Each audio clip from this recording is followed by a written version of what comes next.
the story of the kings and queens of England is more surprising than you might think. It's a fine drama, 1,000 years of tales of lust and betrayal, of heroism and cruelty, of mysteries, murders, tragedies, and triumphs. But there's more than that. This episode begins with a king of England who ruled for over a year, but who simply vanished from the record. And it ends with a boy whose claim to the throne was based on fictions that became historical orthodoxy. We begin in the year 1216, in the reign of King Louis of England. Yes, King Louis, not the most famous king of England. At the request of the barons and with the enthusiastic support of the population of London, he'd come to England from France to take over the crown from John. And John, struggling to fight back, had fallen ill and died. Louis, who'd been acclaimed king at a mass in St. Paul's Cathedral, now had the throne to himself. He had no coronation, as the bishops had been excommunicated, but rulers are created in England by acclamation, not coronation, which is why the uncrowned Edward VIII was a king, and Lady Jane Grey, who did have a coronation, was not queen. And Louis got rubbed out of the list of England's monarchs because his acclamation was, with hindsight, withdrawn. That was because the barons had not expected Louis to appoint his friends from France and Flanders as his chief councillors. They'd expected to be given much more control over what went on, and then they thought, there's a better option. John had a 9-year-old son, Henry. Of course, no child had ever been king, but there's a first time for everything, and if the king was a child and one of the barons was regent, then the barons really would be running things. Of course, Louis controlled London, but the child was at Corfe Castle, and they could at least get him to the nearest abbey, Gloucester, to crown him. Of course, they didn't have the crown, but they could use his mother's gold neckband. Actually, they didn't have an archbishop available to do the coronation. Never mind, the Bishop of Winchester was available and had the keys to the treasury. It wasn't a well-attended ceremony. Not even all of John's executors could get there, but it would have to do.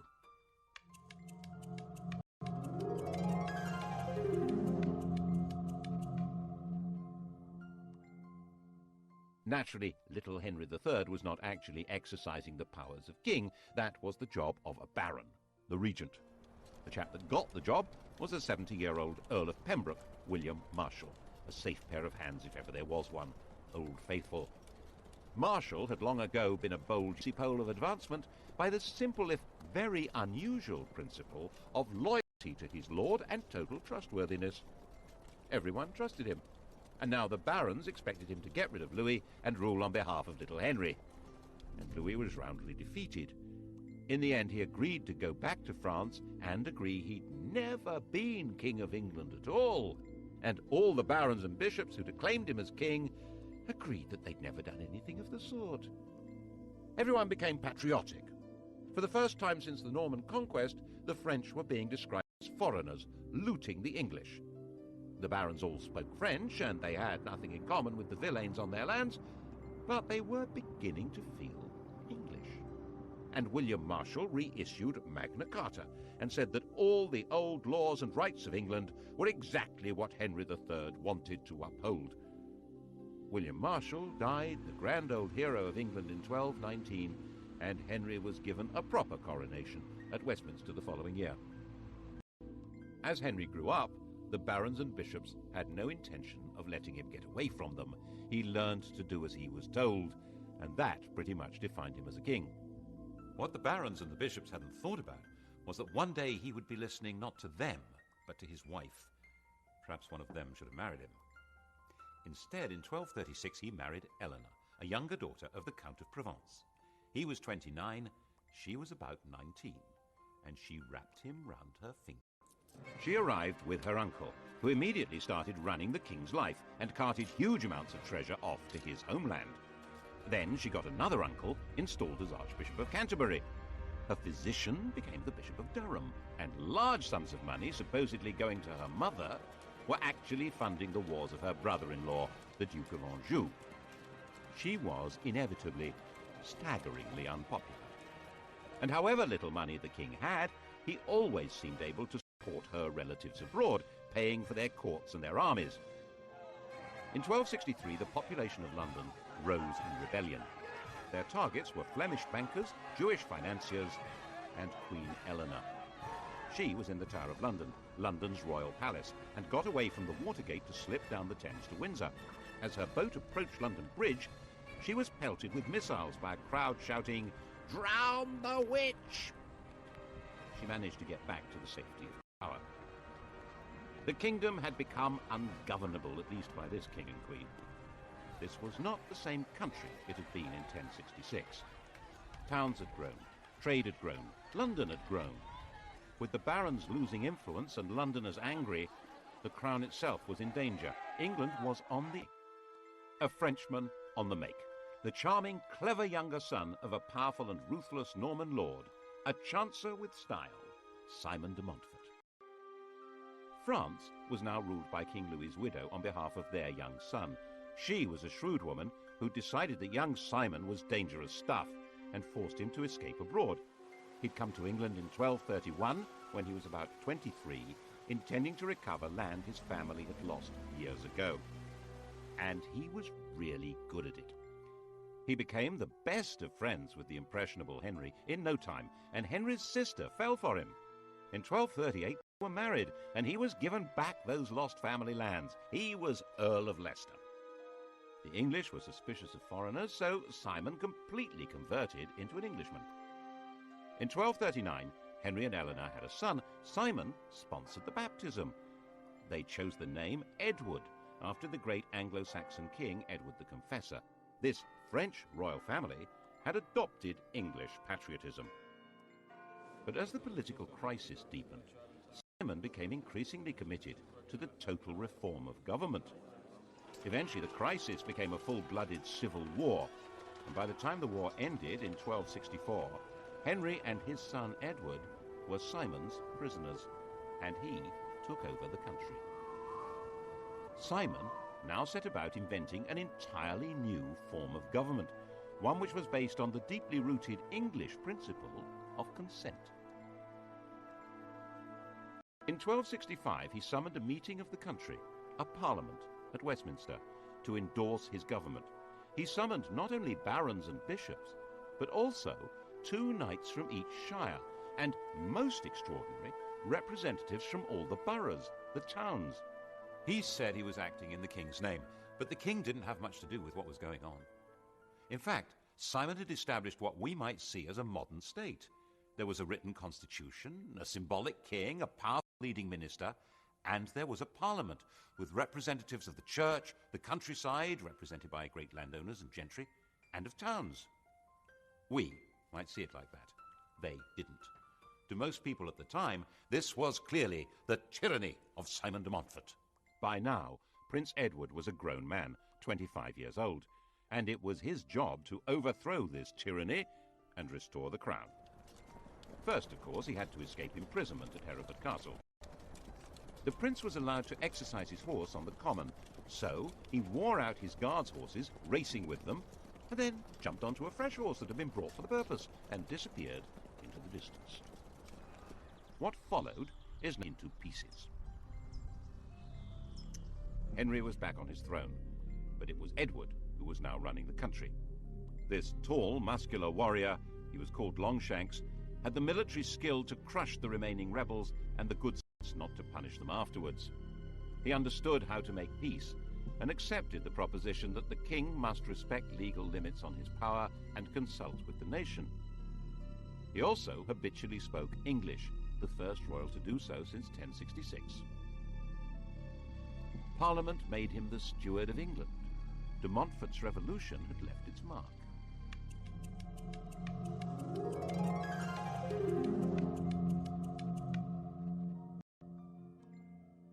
The old king died in 1272, having reigned for 56 years. Edward's main interest in life was chivalry and warfare. His natural costume was armor. It had been since he was a child. When Henry died, Edward was out of the country on crusade. He came home to be crowned with his queen, yet another Eleanor, in 1273. The daughter of the King of Castile, she'd already borne Edward 6 children. They would have 10 more. England now had something like a settled system of government. Edward confirmed the existing charters, including Magna Carta, and was able to leave the business of government and justice to his council and judges. His main concern was how to gather the money to conduct his military interests without provoking more rebellions. He hit on a brilliant policy. He invented nationalism. To demonstrate that his kingship was rooted in English tradition, he and Eleanor conducted the most remarkable ceremony at Glastonbury in 1278. In 90, the monks of Glastonbury had found graves which were believed to be those of King Arthur and Queen Guinevere. The bones had been placed in the Lady Chapel.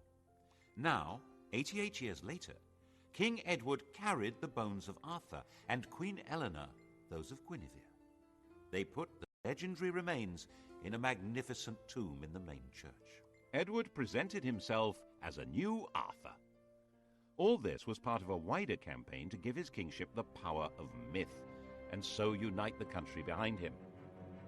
This unity was going to be needed when he claimed supremacy over all Wales. It worked. When the Welsh princes rejected his claim, he was able to raise the money to make an enormous military effort. He became the first English king to totally conquer this mountainous territory. One of its princes, Llywelyn, was killed in battle. His head was mounted on the Tower of London. They were hanged, beheaded, and quartered. This was a savagery previously unknown in English law. The English system of shires and hundreds was now extended to cover all Wales, and the conquest was emphasized by huge state-of-the-art royal castles like this one at Carnarvon. Edward's war chest was based on a new source of royal finance. In 1275, Parliament granted him the right to charge customs duties on wool. See how useful it was having a parliament with merchants to agree to taxes. Nevertheless, popular rhymes suggested trouble was brewing. The king he wants to get our gold, the queen would like our lands to hold. His war chest had come from Jewish moneylenders, but now they had no more to give. Never mind, the Jews could serve another purpose. Italian bankers would provide advances on the customs duties and collect the taxes themselves, and Edward could unite the country behind him in persecuting the Jews. 650 years later, the Third Reich would adopt his entire program. First, Edward decreed that they were a threat to the country. Their movements and activities were restricted. To identify them easily, all Jews were obliged to wear a yellow patch in the shape of a star. Next, he arrested all the heads of Jewish households. Over 300 were taken to the Tower of London and executed, while others were murdered in their homes. Finally, in 1290, the king banished all Jews from the country. By now, the armored overlord was a national hero. When his wife, Queen Eleanor, died in the same year, worn out by childbirths, his own grief was turned into a major display of national mourning. Her body was ceremonially carried from Lincoln to Westminster, and a memorial cross erected at every one of the 12 resting places, including here at Charing in London. Charing Cross. It was time to enlarge the kingdom again. In 1296, he led an army to enforce his claim to Scotland. Edinburgh was seized, and the King of Scotland, stripped of his crown, was imprisoned in the Tower of London. Scottish kings were crowned enthroned on the Stone of Scone, or Stone of Destiny. Edward had it moved to London and put in the coronation chair in Westminster Abbey. Edward appointed a trio of Englishmen to run the country. Actually, his rule in Scotland was not noticeably harsh or unjust, but that was beside the point. His own conjuring of the demon of nationalism was turning against him. Ordinary Scots began to discover a feeling of national identity. A popular Scottish resistance movement grew, led by William. Most of Scotland had broken free before he was defeated. And then in 1306, rebellion began again, and Robert the Bruce was crowned King of Scotland. By now, Edward, the Hammer of the Scots, was old and sick. He tried to lead an army back into Scotland, but it became obvious he'd never get there. A few miles north of Carlisle, on his deathbed, he gave instructions to his 23-year-old heir, Edward, Prince of Wales. 100 knights were to crusade, carrying his heart. The army should carry his bones to defeat Scotland, and the prince was not to have anything further to do with his very, very close friend Piers Gaveston. The king was dead. Edward II was ready to party. Edward was physically tall and muscular, but his similarity to his father ended there. He had no interest in being a warlord. His father had taken him on campaign, but the prince travelled with a pet lion and a troop of Genoese fiddlers. Edward I had tried to change his character by assigning him a charismatic squire who was good at tournaments. This had backfired spectacularly. Edward and Piers Gaveston had fallen in love. Gaveston was banished, but obviously he was now coming back. Gaveston was an elegant, charming, artistic man who loved showing off his power over Edward and could still easily beat more macho men in tournaments. This was a recipe for a short life. Before his coronation, Edward married Isabella, the sister of the King of France. Then Gaveston was seen wearing Isabella's wedding jewellery. At the coronation, he showed up carrying the crown, wearing royal purple and pearls. Some of the barons wanted to kill him on the spot. Eventually, of course, they did kill him, here at Blacklow Hill in Warwickshire, having chased the king and Piers round the country. And then Robert Bruce, renegade King of Scotland, set about completing his War of Independence. He captured Edinburgh and besieged the last English stronghold, Stirling. In 1314, Edward II set out to relieve the city. The battle at Bannockburn, just outside the castle, was a total disaster for the English. Edward's troubles were made worse by the fact that the climate, which had been benign for about 100 years, took a dramatic and long-term turn for the worse in 1315. As harvests failed and cattle died, the barons said that his extravagance and lack of direction was intolerable, so the grown-ups took over. The Earl of Lancaster, head of the council, was now acting as king, keeping Edward on a daily allowance of £10. Spencer was the only nobleman who had supported Gaveston. Eventually, they managed to help him break free of the power of Leicester and the other great nobles, but no one had a solution to the unending run of bad harvests, and the apparent enthusiasm of the Despensers to enrich themselves made Edward's rule deeply unpopular, especially with his queen Isabella. In 1325, she got away to France and refused to come home unless the Despensers were thrown out. Worse, she'd fallen passionately in love with an ally of Leicester's, who was hiding out in France, Roger Mortimer. Isabella and Mortimer gathered an army and invaded England in September 1326. As homophobia turned into mob rule, Isabella and Mortimer were joyously welcomed to London. In a few months it was all over. The elder Despenser, almost 90 years old, was hanged without being given time to take off his armour. The younger had his genitals cut off. Then he was disemboweled. The object was for Isabella and Mortimer to rule in the name of her 14-year-old son. But the boy refused to accept the crown without his father's consent. So Edward, dressed in black, was deposed in a solemn ceremony. The steward of his household broke his staff of office. He broke down and cried. He was eventually moved to Berkeley Castle, where he was encouraged to die as soon as possible. He was denied sufficient food and clothing, he was prevented from sleeping, he was crowned with a crown of hay and shaved with ditch water. Isabella, generally known as the She-Wolf of France, reproved the guards for their mild treatment. Since he would not die by himself, he was murdered in his bed on the 21st of September. It's said that he was raped with a red-hot poker. His dying shrieks were heard throughout the castle. Her homophobia had allowed Isabella and her lover Mortimer to brutally and illegally depose Edward II. That didn't make them heroes for long. Edward III, in whose name they ruled, was their prisoner. But in 1320, when he was 18, he broke free. They were staying in Nottingham, and he put together a plot to lead a band of armed men into the castle through an underground passage. They seized Mortimer and Isabella. Mortimer was hanged. Isabella shut away in Castle Rising in Norfolk.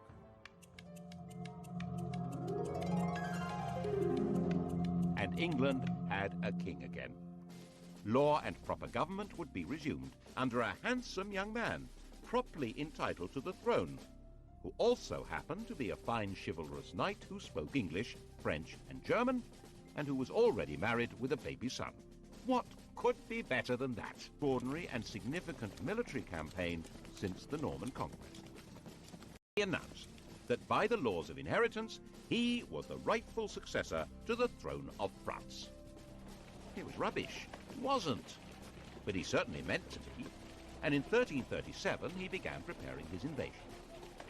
Actually, there were two genuine reasons for this, and neither had anything to do with the law of succession. One was that the French were supporting the Scots, and so long as that continued, the King of England would never be master of Scotland. And northern England would be constantly threatened by raiders, looters, and Scottish armies. The other was that England was now a busy commercial country selling wool to Flemish weavers. In 1336, Philip of France decided to take control of this trade. He arrested all English merchants in Flanders and took away the privileges of the Flemish towns and the craft guilds. English merchants pointed out that they'd lost their income. The king had lost his customs duties. The kingdom had lost its foreign trade. The coast on the far side of the Channel was vital to English security and prosperity. Whatever the cost, it must be kept open. The same imperative would force Britain to war against Napoleon, against the Kaiser, against Hitler. Edward was the first to have to face it. His solution was to claim France and break it. This little campaign is known to history as the 100 Years' War. This war actually changed the nature of the king's job, because it required a new kind of army. Ever since William the Conqueror, the idea had been that in exchange for their landholdings, lords and knights were supposed to turn up in arms and fight for the king when they were needed. But this didn't work very well for a war overseas. Firstly, a knight's service was only meant to be for 40 days at a time.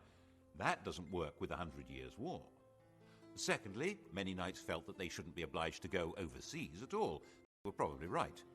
And thirdly, they weren't necessarily fighting men anymore. So Edward needed to have a professional army. Knights who didn't want to serve didn't have to. They could pay a tax called scutage that would allow Edward to hire professionals. Mercenaries were quick to see the opportunity for plunder and ransom and joined up. And freed from the need to pander to knightly good manners on the battlefield, Edward hired thousands of effective, deadly archers from the lower classes. Instead of being a feudal warlord, the king was now a professional commander. He invaded Normandy in 1346, and his professionals destroyed the old-fashioned feudal knights of France at Crécy, opening up that vital coast. Calais held out, and when native keys must be handed over by 6 leading burghers, barefoot, with nooses round their necks, to be hanged. When they arrived, the Queen publicly fell on her knees and pleaded for the burghers' lives, which of course Edward granted. This splendid pantomime was part of the theatre of royalty, which Edward was now developing to a magnificent art. The life of the king was being turned into a public performance. His court was the home of chivalry, and his lords and knights were given parts in the drama. It was a brilliant device for binding together war, taxation, and loyalty. The Queen was as important in this as the king.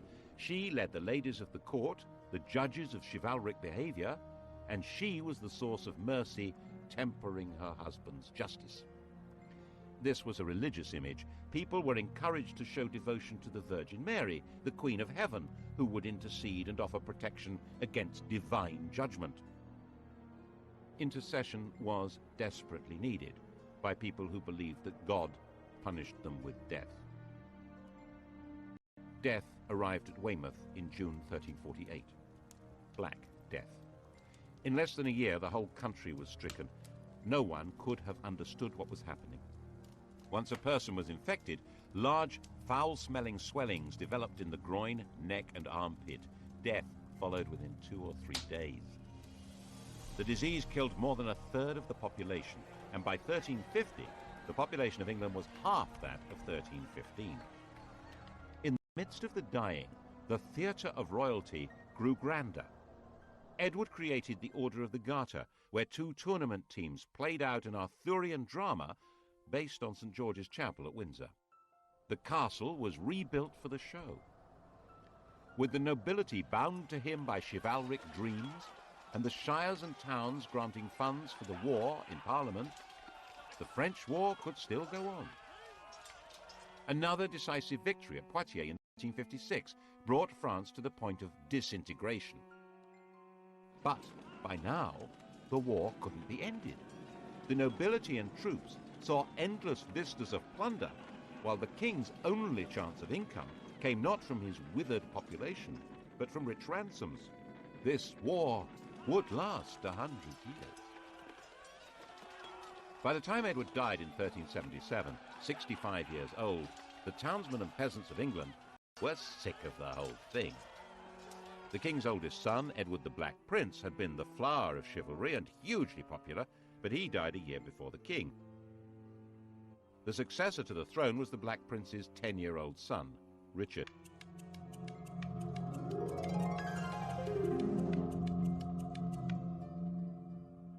The war had by now turned against England. The French were ravaging the English coast. The shrunken working population demanded proper wages. They had no interest in performing feudal duties on the land, while desperate landowners needed more than ever to enforce them. Gaunt's government needed money and tried to raise it from a poll tax, not understanding that the population was far smaller than before. When they failed to raise the money they'd expected, they tried again, and England erupted. Lords, nobles, bishops, get rid of them all. Who needs them? When Adam delved and Eve span, who was then the gentleman? The so-called Peasants' Revolt of 1381 was actually an uprising of the respectable people of towns and villages across England. Its aim, at least for the rebels that captured London, was an end to lordship in church and state. Just one archbishop and a king. Specifically not, they added, a king called John. They detested John of Gaunt, who went into hiding. The dramatic moment, of course, was the meeting of Richard and the rebels at Smithfield on the 14th of June. The rebel leader, Wat Tyler, was talking to the king when the mayor of London cut him down. The rebels immediately drew their bows, and the king, now 14 years old, rode forward to calm them. I will be your captain. Come with me into the fields, and you shall have all you ask. And they dispersed as he told them. It was an astonishing lesson in the mysterious power of kingship. The rebels should never have trusted him, of course. Once the danger was past, the ringleaders were hunted down and killed. Villains ye are, and villains ye shall remain. Years later, when Richard would need popular support, he would find he had none. But Richard had been given a dramatic vision of himself. He seems to have been convinced that the basis of his power lay in the special authority of sovereignty. He was the first English king to have portraits made. Instead of wars, he offered tournaments accompanied by music and dancing with the ladies of the court. But Richard's choice of companions were not the kind of men that most barons approved of. And above all, Richard abandoned the war with France, leaving France in control of Flanders. Unpleasant references were made to Edward II, and look what happened to him. He found himself up against a group of noblemen who called themselves the Lords Appellants, which is what happened. Richard was effectively dethroned. He was able to recover power in 1397. As part of his efforts to secure his throne, he exiled Henry Bolingbroke, John of Gaunt's son. But Bolingbroke came back with a vengeance, and Richard found that wherever he turned for support, it simply wasn't there. Bolingbroke captured him, demanded his voluntary abdication, and then sat on his throne. Richard disappeared into a prison in Pontefract Castle, where he was murdered. Richard had no children. The line of the Black Prince, Edward III's eldest son, had come to an end. The proper heir to the throne was an 8-year-old boy called Edmund, living in Ireland, the great-grandson of King Edward's second son. Henry's father was the third son, so Henry was certainly not heir to the throne.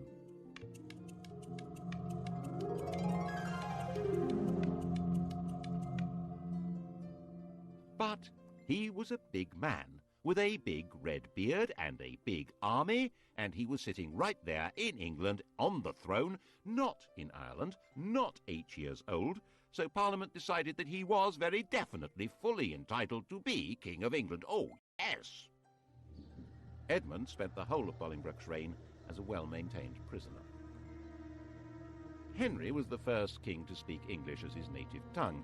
He was personable, brave, and a very capable leader in battle, but without legitimacy. He was clinging to power by his fingernails. Anyone who doubted Bolingbroke's right to be King of England could expect to be part hanged and then have their intestines pulled out before being killed. His regime became ever more repressive as he became more worried. There was an uprising in the north which he put down with real ferocity. It was said that he personally killed 30 men in battle. And the air hung heavy with the smoke of burning flesh as the English church, under this new regime, began burning heretics. The usurper needed to rule by fear, but the most frightened person in England was him, who'd seized the throne and killed King Richard, was a frightened man. He made himself sick with worry. Sometimes he sank into a coma. People said he had leprosy. Government was taken over by his son, also called Henry, a young man who'd grown up fighting on his father's behalf. In fact, Parliament suggested that the king abdicate in his son's favour, which he refused to do. In 1413, the Grim Reaper came with a more convincing offer. He was only 45 years old, and the 26-year-old Henry V was crowned in April in a snowstorm. To get the country back onto a stable footing, he gave Richard II's remains a proper burial, and of course he got back to the important business of invading France. France was still in a state of disintegration, ruled by Charles VI, a man with a severe mental disturbance. In a fit of derangement, he'd slaughtered his own attendants. Now he believed that he was made of glass and about to break. He actually had iron rods stitched into his clothing. It was easy meat, and Henry's overwhelming victory at Agincourt in 1415 destroyed much of France's aristocracy. The English king was now in control of Paris. Charles, very fragile, agreed to acknowledge Henry as heir to the French throne. This meant disinheriting his own son, the Dauphin. And Henry took Charles's sister, Catherine de Valois, as his bride. What a great place to end the story. England safe, Edward III's plan to take over France brought to fruition, a genuinely popular king, and they all lived happily ever after. Not. In 1422, Henry V, not yet 35 years old, contracted dysentery and died. England had a new king, Henry and Catherine's son, Henry VI. 6 weeks later, the King of France also died, and Henry VI became King of France. Just one problem. His Majesty King Henry VI was only 10 months old. The Duke of Bedford was appointed Regent of France and the Duke of Gloucester Regent of England. And the baby's kingdoms, especially France, were in serious trouble.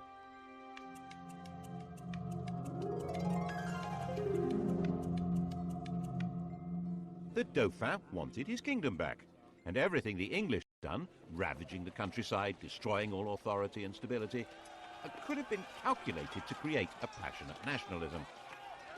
It was entirely natural for people to believe that Joan of Arc was on a divine mission to drive the English out of France and give it its rightful king.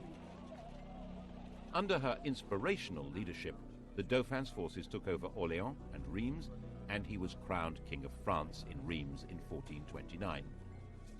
Little Henry still not been crowned king of anything. Something obviously had to be done about that, so later the same year, now 7 years old, he had a coronation in Westminster Abbey. The idea was then to get him to Reims, where kings of France are supposed to be crowned. But that just wasn't safe, so he ended up being crowned King of France in Paris. It was all a mess. In fact, English forces were now fighting a losing battle. The new factor in the equation was gunpowder. Cannon and handguns changed the whole nature of warfare. And Henry, it was his job to lead the English forces in battle. They were finally destroyed at Castillon in 1453. The 100 Years' War was over. England was left with no possessions in France except Calais.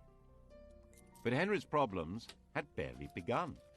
The taxes needed to fight the war and corruption among royal officials meant the country was disheartened and angry, and the issues of legitimacy that had lain pretty dormant in England since Henry Bolingbroke usurped the throne were now coming out of the woodwork. Richard II had been the last legitimate king of England, if there was such a thing.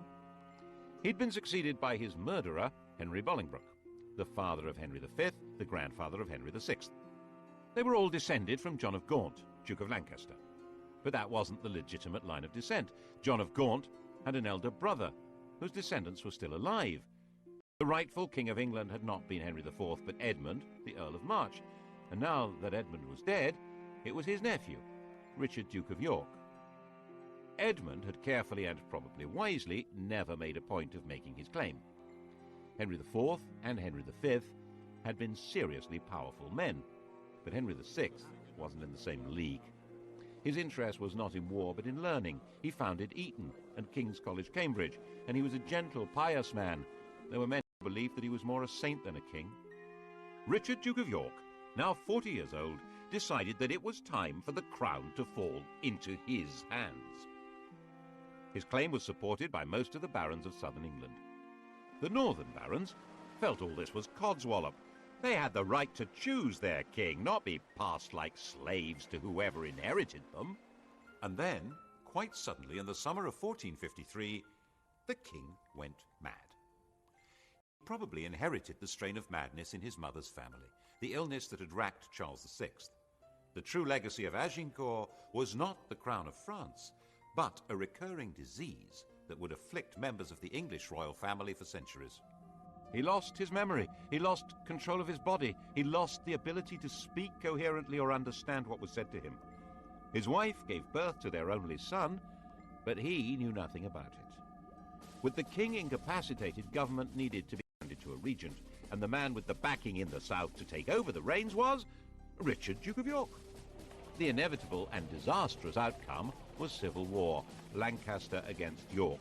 Their badges, the Red Rose of Lancaster and the White Rose of York, gave history the Wars of the Roses. To begin with, it was a war for control, not of the crown, but of the king. Richard didn't want to be crowned while Henry was still alive, nor the king made a partial recovery, but was quite incapable of taking charge of his defense. His queen made an impressive effort to do it for him. Margaret commanded in the Battle of Wakefield in 1460, when Richard of York was killed.